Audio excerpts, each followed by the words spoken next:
कृष्ण जन्माष्टमी सनातन धर्म का प्राचीन और पूरे भारतवर्ष में बहुत धूमधाम से मनाया जाने वाला त्यौहार है।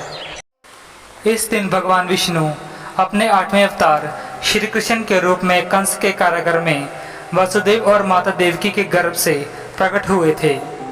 वह धर्म की रक्षा और अधर्म को मिटाने के लिए प्रकट हुए थे।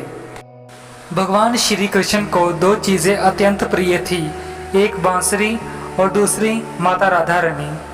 राधा रानी माता लक्ष्मी का अवतार मानी जाती हैं। भगवान श्री कृष्ण और राधा रानी की प्रेम कहानियाँ भी उन्हीं की तरह बहुत ही खूबसूरत और रोमांचित है। जन्माष्टमी के इस पावन अवसर पर हम आपको उनकी अनूठी प्रेम कहानी के बारे में बताएंगे।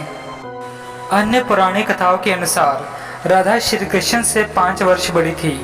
राधा ने श्री कृष्ण को पहली बार जब देखा था जब उनकी माँ यशोदा ने उन्हें ओखल से बांध दिया था। उन्हें देखकर राधा बेसुध सी हो गई थी और उनके प्रेम में पड़ गई थी। उन्हें लगा था कि यह किसी पूर्व जन्म का रिश्ता है। कुछ विद्वानों का मानना है कि पहली बार गोकुल अपने पिता वृषभानु जी के साथ आई थी, तब श्री कृष्ण को पहली बार देखा। और कुछ विद्वानों के अनुसार संकेत तीर्थ पर पहली बार दोनों की मुलाकात हुई थी। ब्रह्म व्यावृत पुराण के एक कथा अनुसार एक बार नंद बाबा श्री कृष्ण को लेकर बाजार घूमने निकले थे। उसी दौरान राधा और उनके पिता भी वहां पहुंचे थे। दोनों का वहां पहली बार मिलन हुआ था। एक अन्य पुरानी कथा के अनुसार श्री कृष्ण के साथ राधा गोलोक में रहती थी। एक बार उनकी अनुपस्थिति में श्री कृष्ण अपनी दूसरी पत्नी विरजा के साथ घूम रहे थे। तभी राधा आ गई। वे विरजा पर नाराज होकर वहां से चली गई। श्री दामा ने राधा को बुरा भला कह दिया। राधा ने क्रोधित होकर श्री दामा को अगले जन्म में शंखचूड़ नामक राक्षस बनने का श्राप दे दिया। इस पर श्री दामा ने भी उनको पृथ्वीलोक पर मनुष्य रूप में जन्म लेकर 100 वर्ष तक कृष्ण विछोड़ का श्राप दे दिया।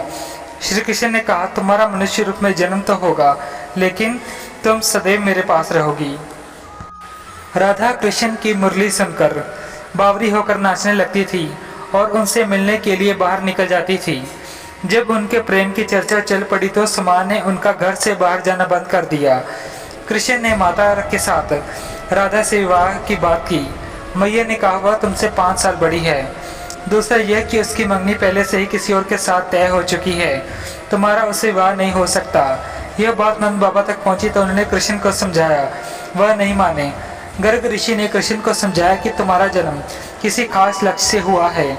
ऋषि ने उन्हें एकांत में ले जाकर रहस्य बता दिया कि तुम यशोदा और नंद के पुत्र नहीं, देवकी और वसुदेव के पुत्र हो, जो कंस के कारागार में कैद है।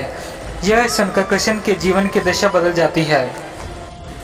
राधा के परिवार को जब उनके प्रेम के बारे में पता चलता है तो राधा को घर में कैद कर लिया जाता है। कृष्ण ने साथियों सहित एक दिन उन्हें रात में कैद से मुक्त कराया और रात भर नृत्य किया था। बाद में राधा की माँ राधा के कक्ष में गई तो राधा उन्हें वहां सोते हुए मिली। आप सभी को श्री कृष्ण जन्माष्टमी के उपलक्ष्य की हार्दिक शुभकामनाएं। जय श्री कृष्णा। राधे राधे।